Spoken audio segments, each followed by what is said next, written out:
Супер ТВ телеканалынын жалпы көрүүчүлөрүнө салам жолдойбуз.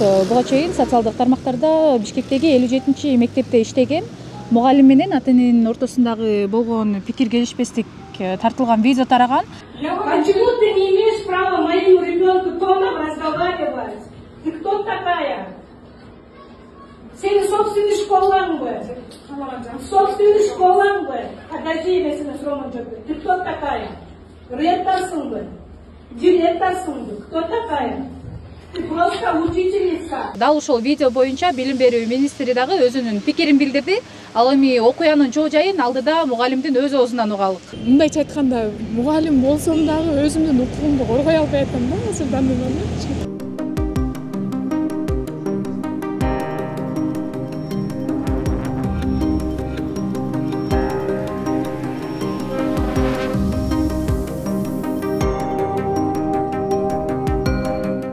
Социалдык тармактарга тараган видео боюнча айтып берсеңиз, бул качан болгон? Деги эле сиз бул мектепте канча убакыттан бери иштейсиз? Мен бул мектепте былтыркы жылдын декабрь айында келген, толук 1 жыл боло элек болгонуна. Келгениме 5-класстын класс жетекчисимин, Жолдошалиева Жанара Жолдошалиевна. Эми мындай случайлар менде биринчи жолу болуп атат, негизи өзүмдүн кесибимдечи. Анан бул нерсени мен чындыгында эч кимге жарыялап, коомго жарыялап, инатанын дагы айырын түшүрүп, эми чындыгында коомго чыккан нерсе бул мугалимге дагы терс таасирин берет да чындыгында. Мисалы үчүн мен азыр өзүмдү мындай эртең менен көрдүм бул видеону. Азыр өзүмдү кандай алып жүрүш керек экенин, кандай мындай ички сезимдеримди айта албайм да, азыр жеткире албай атам. Ушундай состояниеда болуп атам. Негизи 5-классты класс жетекчилигин мына 1-сентябрдан баштап класс жетекчиликти алган. Бул бала, бул инатанын баласы мага 16-сентябрда келди. 40-школадан келген. 40-школадан келген. Бала обычный эле бала, балдардын баардыгы шоктук кылат, тентектик кылат. О, бонусы! Это так выгодно! Мы покупаем что-то каждый день. Так давайте получать за это бонусы. Радуйте себя и получайте бонусы. Заботьтесь о близких и получайте бонусы. Общайтесь с друзьями и получайте бонусы. Тратишь, получаешь бонусы, закидываешь их на баланс. И связь бесплатная получается. Ну, классно же! Бирок ошол эки нерсени мектептин ичинде болгон нерсенин баардыгын инатага жеткириш бул мугалимдин милдети. Кандай иш болбосун, жакшыбы, жаманбы. Ошол иштердин баардыгын бала тентектик кылып атат, кыздарды сабап коюп атат, балдар менен урушуп атат деген бул ата эне менен байланыш болуп турган. Бул мектепке ал баланын келгени деле аз эле убакыт болгон деп айтып атышат. Ошол боюнча да кененирээк айтып берсеңиз, анан жанагы видеодогу апасынын келиши, акча талап кылганы, алар эмнеден каяктан келип чыккан, же мурун акча алдыңыз беле, ошол боюнча? Акча боюнчабы? Анда мындай мен башынан башташым керек экен да, акча боюнча боло турган болсо. Бул бала мага 16-сентябрда келди деп айтып атам. 16-сентябрда мага директор менин номеримди ал мугалимге, ата энеге берген экен. Ал ата эне алып мага чалды. Мен сиздин жаңы окуучуңуз болом, баламды алып келдим, сиз менен көрүшсөк болобу деп. Мен сабакта болчумун. Макул, күтө туруңуз деп эжеке күтүп отурду. Баланы алып келди. Документтерин уже тапшырып койгон экен, мага просто көзмө көз эле жолуккусу келген окшойт да эжеке. Анан келди дагы, экөө сүйлөштүк, балага түшүндүрдүм кандай биздин класста канча окуучу, канча кыз, канча эркек, кандай болуш керек. 4-класска чейин окуучу бир колдо болот. 5-класста уже ар башка мугалимдер сабак берет. Мисалы үчүн менин классымда 14 мугалим сабак берет. Ошондой көп мугалимдер сабак берет, сен көнүшүң керек деп. Ушундай бала менен инатанын ортосунда мындай ачык эле үчөөбүз ортошуп сүйлөштүк отуруп. Анан кийин мага мындай 20 сантиметр, 30 сантиметрдеги, даже 30 эмес, 20-25 сантиметрдеги коробка берди. Кичинекей коробка. Анан мен ойлодум, бул болсо шоколад болсо керек деп. Эми мугалим катары мындай буга чейин деле шоколад берип жүрүшкөн, эми макул деп аласың да. Эми мен ойлогон эмесмин. Анан макул деп аны алдым. Балага китеп алып бердим ал күнү. Китеп алып берип туруп жөнөттүм. Түшкү сменим башталды. Түшкү сменден биз 6 кечки сменибиз, түшкү сменибиз 6:30 бүтөт. 6:30 сабактан чыктым. И плюс к этому мен бул нерсени айтышым керек да. Мен ата энелерди чогултуп, тряпка шыпыргы общее родительский собраниеда тряпка шыпыргы швабра чака чаң сүргөн тряпкаларды алып бересиңер деп милдеттендиргем. Ата энелердин баардыгы колдоп кол коюп макул болушкан. Бул нерсени дагы бул эжекеге айттым, бизде ушундай деп макул болду. Анан кийин кечинде сабактан чыгып баратып эстедим, мен родительский комитетке жазганмын, муну алып келип бересиз деп. Макул деген. Бирок бир нерсени жазбай калыптырмын, мусорный чаканы жазбай калыптырмын. Мусорный чака алып бересизби Айгүл эже дедим. Бул эженин аты Айгүл. Айгүл эже ошентесизби десем, ал телефон аркылуу саат 7 мен сабактан үйгө кетип бараткан учур. Саат 7-де мынтип айтты, кечин телефон чалганда. Мен сага колуңа берген подаркага ыраазы болот экен десем, сен ага ыраазы болбойт экенсиң деп ушинтти да. Анан мен ошондо мындай ойлонуп калдым да, значит, чындыгында бул ал коробканын ичин караган эмесмин. Анан ойлонуп калдым, бул анда мындай баалуу подарка окшойт деп ойлодум. Анан ача элек болчумун. Мен ал подаркасын ачкан эмесмин. Анан эже айтты, мен ал 3000 сомдук сумочка болчу деди. Биздин мугалимдик кесипте мисалы үчүн 3000 сомго сумка көтөрөт деген мугалимдер, баягы обеспеченныйлар көтөрбөсө, мугалимдер 3000 сомдук сумка көтөрбөйт чындыгында. Тем более жанагыдай кошелек, телефон сала турган сумочканычы. Анан мен өзүм ойлондум, ушундай болсо анда мен туура эмес кылыптырмын деп сразу осознала дагы, үйгө бардым дагы, ачып карасам, действительно сумочка экен, кичинекей экен. Ал брендовый сумка да. Туура эмес кылганымды сразу түшүндүм дагы. Эртеси күнү келдим, алып көтөрүп келдим дагы, карасам бала жок. Чалдым, эже балаңыз эмнеге жок дедим. Жок десем, уктап калыптырбыз. Макул, анда 4-саатка деле келе бериңиз. Мен балдар менен как раз 4-саатымда сабак бар эле, балдарым менен. Тааныштырам, сүйлөшөбүз, бири-бирибизге мындай жакындашалы дедим. Келди. Бала менен 2 саат сабак өттүк дагы, бала менен тааныштык. Балага колуна, сумкасына салып бердим. Баягы сумочкасын. Ал ошондой болду, кетти. Белегин кайра артка кайтарып бердим. Белегин артка кайтарып бердим. Бирок азыр мен телефондо дагы бар, ал үчүн мен звонить эткен жокмун, бирок WhatsApp-ына жаздым. Кечирип коюңуз, мен подарка үчүн баланы окутам деп мугалимдик кесипти тандаган эмесмин дедим. Ошентип жазып туруп жөнөттүм дагы, ошол менен тынчып калдык. Анан кийин бала уламдан улам пропускать этти, сабактарынан калтыра баштады. Кыздарды сабай баштады. 1-2 жолу сабады. Анан уже кечки акырын айта бербейсиң да, может акырын айткан жетпегенде, может урушуш керек болот деп баланы уруштум. Мен аны мындай четке какпайм да, урушкан. Сөз менен уруштуңуз, колуңуз тийген эмес, андай болгон эмес. Биз колго тийүү деген азыр билесиз да, кандай жоопкерчиликтүү нерсе. Мындай судимый болуп калдык го. Ар бир сөзүңдү кылдаттык менен тандап, эмнеге антесиң, биз деген эркек бала, тем более кыз бала кол көтөргөнгө укугу жок, антпе, минтпе деп, ушундай сөздөр менен айтканда бала өзүнүн күнөөсүн бир эле класстын ичинен ыйлап калды. Ага параллель дагы берки урушкан кызыбыз, ал дагы ыйлап калды. Баягы 2 бала, кыз менен бала, эркек бала урушуп атат да. Экөө тең урушту, экөө тең успокаивать этип үйүнө жөнөттүм. Анан кийинки күнү дагы, кийинки күн эмес, кийинки неделя ужечи, дагы бир кыз менен андай урушту. Анда дагы уруштум. Получается, мен аны 2 жолу уруштум. Бул 2 жолу урушканым балага катуу тийген да. Урушпаган мугалим жок.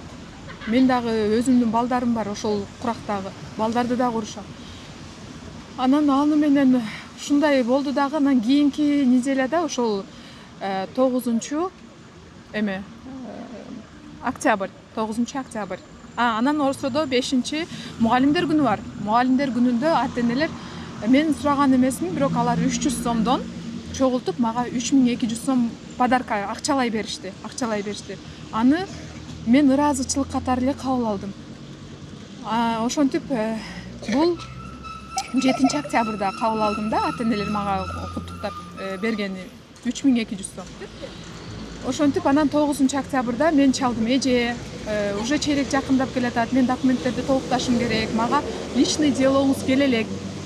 Личный делоңузду качан алып келесиз дедим. Десем эле эже көп сөздөрдү сүйлөдү. Сен деген менин балама мындай, менин баламды жаман көрүп калдыңбы? Балдардын арасынан башкачабы менин балам? Эмне эле менин балама асылып калдың? Сен кимсиң? Мага ушундай кайра чалгандай кимсиң деп ушинтип туруп алды. Ар жакта бала айтып атат, мени ыйлаткан эже деп атат. Сен менин баламды ыйлаткандай кимсиң деп. Мен билбейм, ал жерде мындай телефон аркылуу урушкум келген жок. Урушат деген нерсени билбейм. Биз адамбыз, баарыбызда жакшы жаман нерселер болот. Бирок урушкум келген жок. Эже келиңиз, сиз келем деп аттырсыңыз, директорго келиңиз, сүйлөшөбүз деди. сүйлөшөбүз дегенде мен уже дальше сүйлөшкүм келбей калды, сабак башталып калды, телефонду өчүрдүм. Анан кийин уже экинчисинендин 4-чү саатында директор мени чакырды. Ылдый түшчү кабинетиме деди. Түшсөм, соцпедагог, директор, Айгүл эже, Алихан, Алинур. Айгүл эже баланын апасы? Айгүл эже баланын апасы, Алинур баласы, 4-төө отуруптур. Анан кирип келдиңизби дедим. Баягы келебиз деп экөөбүз жолугушуу назначение кылып койдук да, келдиңизби деп эле саламдашып эле отурдум. Отурсам эле, кана сен айт өзүң, сен кандай немесиң менин балама кыйкыра турган деп ушинтти. Эми кыйкырып уша турган, мен баланы урбасам, чаппасам, балдардын көзүн чаны жукулдатпасам, бир сөзгө бала ыйлагандыгы үчүн мага ушундай мамиле кылды да. Анан эмне болду эле деп, эже биз ушинткенбиз деп директор соцпедагогтун көзүнчө айтып бердим. Естественно, тон каждым разом, каждый сүйлөгөн сайын тон повышаться этти. Эже дагы өтө жанагындай тон менен эле, сиздер көргөндөй эле тон менен эле ошол директорскийден сүйлөштү. Мага атырылды. Мага айтты. Мен сени алып барып прокуратурага барам, министерствого барам деди. Эже барыңыз дедим. Эгер мага мындай доказательствоңуз болуп, мени каралай турган бир нерсеңиз болсо, барыңыз, мен сизден коркпойм дедим. Барыңыз, каалаган жагыңызга барыңыз деп айттым. Дегенде эле директорубуз ортого түштү да, Жанара сабагың барбы деди. Бар десем, сабагыңды бара бер, биз өзүбүз жайгарабыз деди. Өзүбүз жайгарабыз дегенде эле уже тиякта түшүнүктүү болду да. Мен өзүбүз жайгарабыз деген сөз ал. Естественно, мен аякта жаңы мугалиммин, 1 жыл толо элек, мен жаш мугалиммин. Жаш мугалимдин артынан жашырып, бул жаш билбейт, түшүнбөйт деп ала тенен оозун жабыш керек болду да. Эми билбейм, менимче балким мен дагы ошондой учурда болсо мен деле эптеп жайгарып коомго чыгарбаганга аракет кылмакмын балким. Ошентип түшүндүм. Макул деп сабагыма чыктым.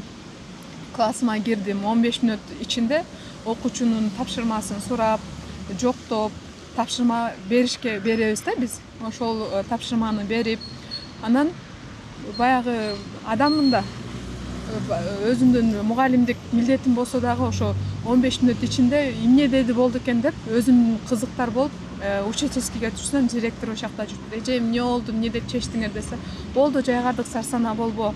Ал окуучуну биз параллель класска котордук деди.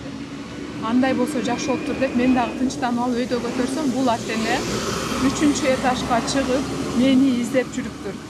Ар бир класста баш багып. Анан мени маңдайыман чыгып алып эле, ты такая бессовестная, ты невоспитанная, ты необразованная, бесстыжая, дагы көп сөздөр бар. Мен баягы мияма калып калган сөздөрдү айтып атам да азыр. Ушундай сөздөрдү айтты. Буга чейин мага мындай сөздөрдү мугалимдик кесипте мындай сөздөрдү уккан эмесмин чын. Бул мага биринчи жолу болду, оор болду. Анан пошла ты дедим. Бул сөзү мен отрицать этпейм. Жана видеодо дагы пошла дегенде сен кимсиң деп атпайбы? Пошла дедим. Пошла деп айттым дагы, анан дальше бир эле ошо пошла деген сөздү айттым. Классыма кирип кеттим, сабагымды дальше улантайын десем, канча бир мүнөттөн кийин кирип келди артыман и дальше словесный жана сөздөрдү баштады. Мен уже директорскийден жанандай мындай ичимде калып чыкпай калган сөздөрүм тура бердим, балдардын көзүнчө чындыгында сүйлөй алган жокмун. Анткени өзүң мугалим болуп туруп, балдардын көзүнчө ошонун ошо эмне сен энатан эле ошол эжекенин деңгээлине түшүп аны мен сүйлөшө алган жокмун. Мойнумда турган сөздөрүм вообще мындай оозумда турган сөздөрүм чыга алган жок. Биям камак болуп эле туруп калдым, уже дальше сүйлөй албай калдым. Акыркы сөздөрүм ошо. Анан эжекенин айткан сөздөрүн эми тияктан сиздер жакшы эле көрдүңүздөр. Анан жана айтып кетпедимби, собранный 300 сомов, которые Сиз ошол акчаны видеодо кайтарып берип атасызбы? Мен ошол акчада, ал видеодо эжеке айтып атат. Ты 300 сомго да татыктуу эмессиң деп, келе мен 300 сомду деди. Мен ошол көрдүңүз конверттеги акча даже ачыла элек болчу. 9 октябрда ал конверт ачыла элек болчу. Мен ошол конверттен алып чыгып, ошол эжекеге бердим ошол 300 сомунчу. Эми 300 сомго деле мугалимдер зар эмес чындыгындачы. Биздин өзүбүздүн ак эмгегибиз менен тапкан акчабыз өзүбүзгө жетет. Просто бул нерсе менин эң жакшы көргөн классымдын ичинде балдардын алдында ушундай сөздөрдү угуш мага өтө оор болду да. Анан бул нерсени коңго чыкпай эле койсун да, бул 9-октябрда болгондо ушул октябрь аягы чыксын, бизде чейректер чыгат да, чейректер чыкканга чейин күтөйүн деп бир ай мага бир кылым болду десем болот го. Мугалимдик кесипте ошол сизди кемсинтүүнү аябай оор кабыл алып, ошол себептен кеттиңизби? Же ушул окуядан уламбы мындай? Же тажадыңызбы ушул нерселерден? Жок, бул окуя мага азыркы тапта мен мээзи мугалимдик кесипти өзүмдүн каалоом менен, баягы балалык баyoo каалоом менен тандагамда балдар менен иштеген абдан жагат. Азыркы бияка заявление жазып кетип атканымдын себеби бул просто ушул нерсе мага мындай акыркы нерсе болду да. Окуучулардын арасында мындай аброюм түшүп калды деп кабыл алып атасызбы? Албетте ошондой болот. Албетте. Бир эле окуучу 20-35 окуучунун эмес, өзүңдүн мындай жакын тууган тушкандарың арасында тили угуп калган ал кандай катуу нерсе да, мындайча айткандачы, мындай нерсе окуучунун арасында, тем более окуучулар, биздин мектептин окуучулары аябай мындай ынтымактуу да, мындай чет жактарды айта албайм, бирок биздин окуучулар 9-класс менен 5-класстын окуучуларын карасаң бир туугандай мамиле кылышат да. И ошол мен азыр ойлоп атам, бул видео мен азыр билип атсам, окуучулар давно эле билишкен да. Окуучулар давно эле билишкен. Анткени параллель класстарга, ошол эле класстын параллелине киргенде, эжеке сиз кандайсыз, жакшы элесизби деп башкача отношение болуп калганда мен мындай балким балдарым оңолуп калганбы деп ойлонуп калганда, оказывается мен азыр түшүнүп атам, булар бири-бири менен бөлүшкөн да баягы видео мененчи. Ошол Бул окуядан кийин негизи мындай кетем деген чечим ошол окуядан кийин эле мындай бир ай чейрек чыкканча күтө турайын, анан баары бир кетем деген ой болгон экен да сизде. Мектептен атайын сизге кал, кетпей, арызыңды жазба деген сунуштар болдубу? Директор өзү айтты, бирок директорго именно ушул боюнча кетип атам деп деле айткан эмесмин. Анткени ал боюнча айтып атам дегенде деле эжеке башкача кабыл алмак, бул коңго чыгып кетет деген вообще ойдо жок болчу чын. Эч кандай ойдо жок болчу. Кайсы тараптан, ким тарабынан чыкты билбейм. Балким балдар тараптан чыкты. Балдар тартып алгандан балдар тараптан эле чыкты го деген ойдо болуп атам азыр. Бул видеону көргөндө өзүңүз эң биринчи өзүңүзгө кандай ой келди?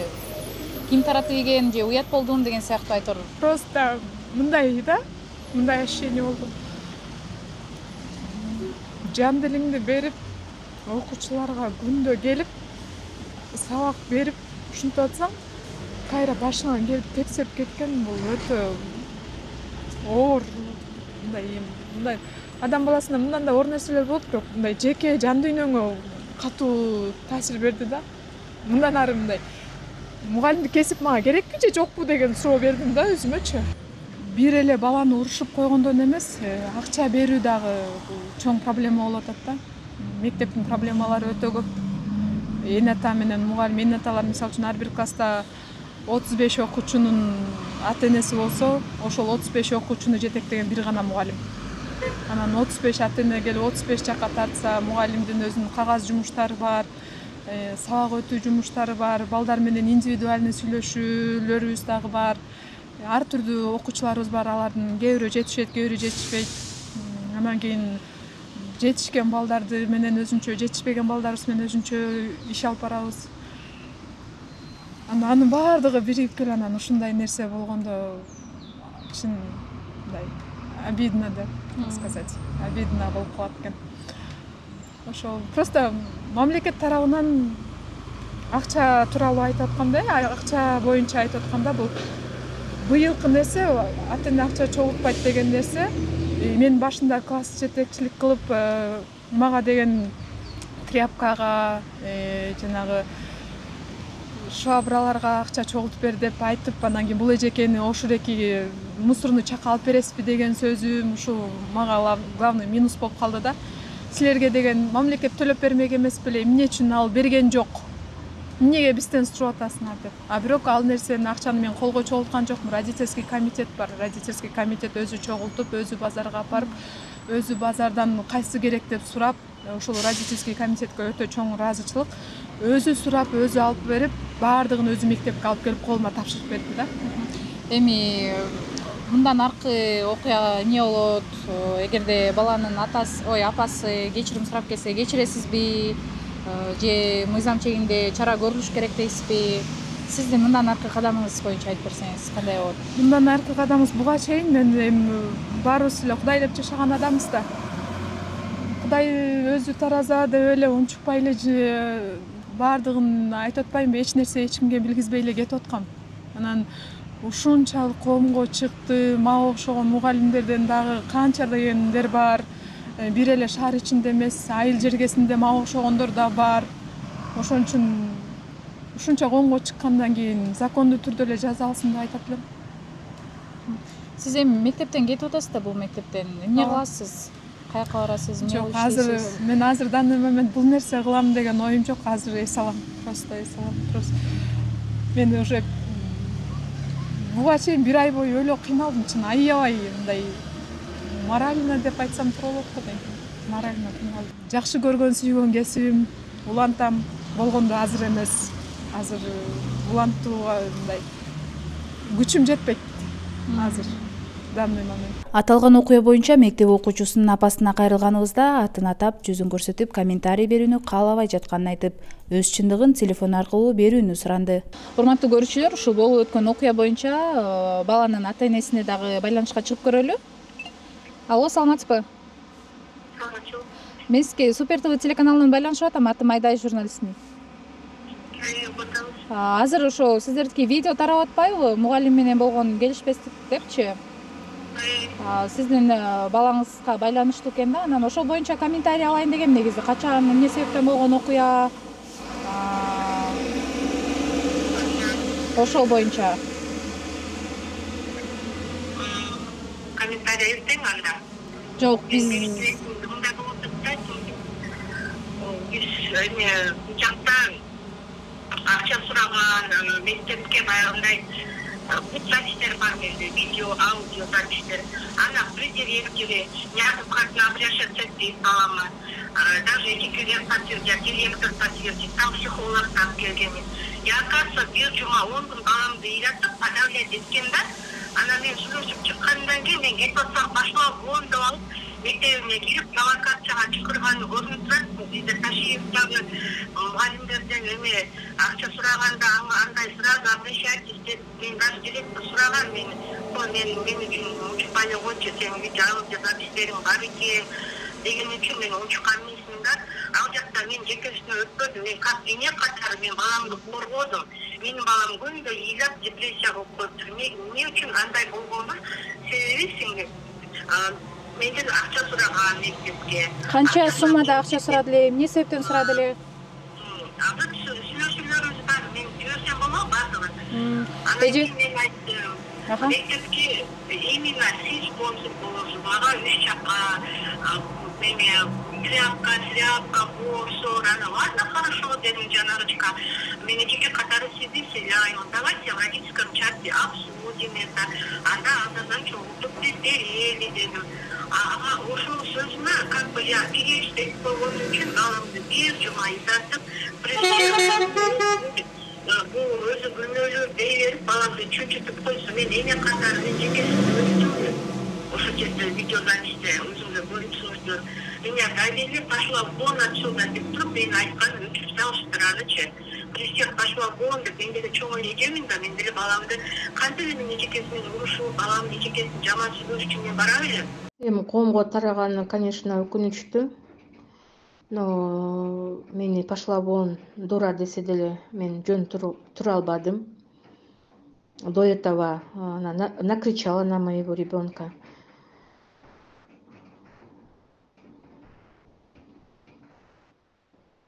Мен ошондо пошла вон дура десе дагы унчукпай турсам, бул балким мындай нерсе коомго тарабайт беле. Кандай болгондо дагы мен бул нерсени туура эмес көрөм. Экинчи, как бы мындай нерсеге провокацияга илинбей адамдарды өзүнүн деңгээлине жараша баалап мындай кылбай, мындай тон менен сүйлөсө дагы, директор замечание берсе дагы комго тараганы, конечно, туура эмес болуп калды. Экинчи мындай нерсе кайталанбайт. Билим берүү жана илим министри доктор Күлкендирбаева бүгүн 6 ноябрда аталган мектептин директорунун милдетин аткаруучу Айнура Сыдыкованы кабыл алып, аталган мектептин тарых мугалими менен окуучунун апасы катышкан окуянын чоо жайын укту. Жолугушууда министр мугалимге карата агрессиялык мамиле адеп ахлактык нормаларга сыйбай турганын белгилеп, мугалимдин укуктарын тебелөөгө жол бербөө керектигин эскертти. Ошондой эле министр номер 57 мектептин директоруна ошол окуядан кийин жумушунан бошонуп кетүүгө аргасыз болгон мугалимдин ишке кайтып келүүсү боюнча иш алып барууну тапшырды. Ал чуулгандуу окуядан кийин жумуштан бошонуп кеткен тарых мугалими менен телефон аркылуу сүйлөшүп, анын өз жумушуна кайтып келүүсүнө жардам берүүгө даяр экенин билдирди.